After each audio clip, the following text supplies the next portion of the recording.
grandmother, and she's going to tell us a little bit about the history of special ed. Just a little bit about Vicki when she was born and when she was diagnosed.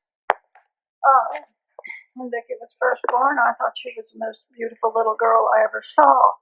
But by the time she was about 6 weeks old and didn't turn over, at least not as early as my two older daughters had, I thought something was wrong. That's when I first became suspicious.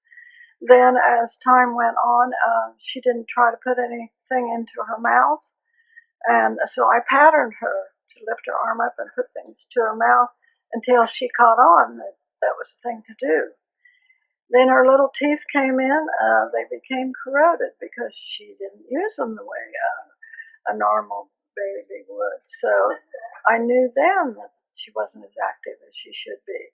So my first notice was that she wasn't measuring up to what her two older sisters had done. What year was that? From the time she was born until she was 2 years old, we didn't have any idea what was going on. I mean, what year? Like 19?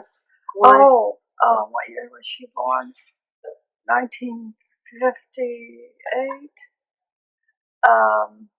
And then that would have been 1960 when she was 2 years old. Yes. What did the doctor say when she didn't develop correctly? Well, the first doctor I took her to was my family physician, and he said that she was about 2 months behind, but she might catch up. Then I took her to another family physician who was recommended me as being very, very good, and he said she was about 5 months behind. This was a few months later, but she might catch up, and again, she might not. Then later I took her to a neurologist, and by that time we had figured out she had autism. I'm not looking into the camera. And he said, just keep up with all the research on autism and keep her happy at that point. That's all we knew to do. And I saw a photograph of her in a preschool. Can you tell us a little bit about that? Well, this was just a little class for all retarded children, not just autistic ones. So she was in a mixed class.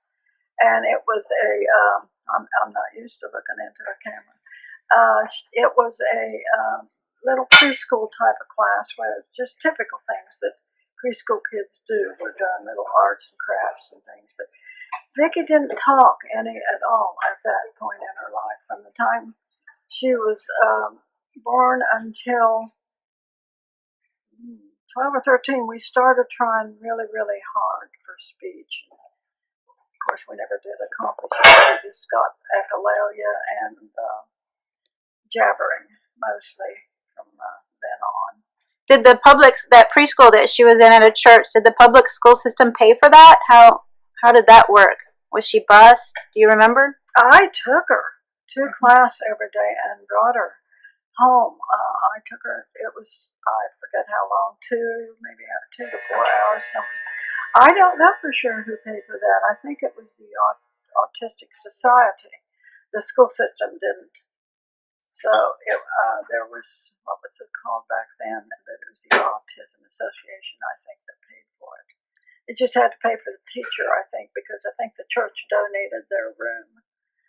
And I was the transportation. I took her and picked her up every day. It was 5 days a week. When did she enter the school system? She entered the public school system when she was about 8. The last 8 years old, she was 4 years old, I believe, when she was attending that little preschool class. And I took her out to Wichita, Kansas for training for a year when she was 5. Well, I was actually out there 9 months for special training. And then when I came back, she went back to that class, and we spent several weeks just teaching her to get, well, they did mostly, to get on and off a bus so she could go to a class without her mama taking her.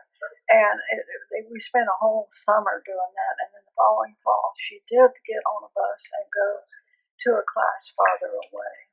And that was with the school system? That was in the school system, yes. It was called Nysonger Center, but I don't remember a lot about it. Did anyone ever suggest that she be institutionalized? No. No? I always wanted to take care of her myself. But I did not want to. But no one suggested it. none of the doctors or anybody? Like I said, I just didn't want to do that. But they didn't. I can't remember anyone suggesting it. And she was very severe. She could not talk, didn't know how to brush her teeth, didn't know how to spit up phlegm, didn't know how to blow her nose. So she was very severe. No speech. Until, teenage years, we got a little bit more echolalia and jabbering. I saw a picture where she is at Woodlands Elementary. And she was, you wrote down she was 19 years old? Yes, and it was in a class of all autistic children, and she was older than most of them in there. We had moved down from Ohio to Florida, and this was the only placement that I could find for her at that time. That was through the public school system? That was through the public schools, yes. That's the only time, really, that she was in public school like that, was at Woodlands. How long did she stay there? I don't exactly remember. I would guess about 3 years. That's just a guess. And then from there she went to a sheltered workshop? Yes, she went to Seminole County Community Workshop. SWAP, they called it, Seminole Work Opportunity Program. And then she was there for many years, 12, 15 years. How was that for her? That was good. When she first started out there, she would follow instructions better. And they did manage to get her to do some routine, repetitious jobs that were very, very simple, like sticking one thing in an envelope and so forth. But as she got older, she got more withdrawn. I don't know how to describe it. She wouldn't cooperate as good. So it kind of got it was just glorified babysitting, I call it, because they just supervised her and give her something to hold, because she stopped following instructions and wouldn't cooperate as well in later years. So, and then she got cancer, and we pulled her out of it because of that. But she had stopped being cooperative for a lot of years. What has it been like through the years to receive social services for Vicki through the government? Oh, wonderful! They provided incontinence pads and so forth for her, and some of the classes that we've mentioned. It was wonderful. I don't know how I'd have made it without some help, because these kids are severe, very, very hard to get any cooperation out of them. That's just the way they are. That's autism for you. All right. Any other final thoughts you want to give to future professors of teachers who will be teaching students with disabilities, including severe autism? Well, all I can say is always keep an open mind. Don't blame the parents for these children's behavior, because they can't control them. They can try. She wouldn't do what she was told to do. She did what she wanted to do. And no amount of discipline, no amount of coaxing or whatever would work. And so don't blame the parents. Of course, I'm a parent. I'm going to stick up for parents.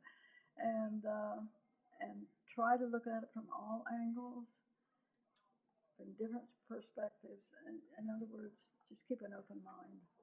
All right. Thank you. I appreciate your time. You're welcome.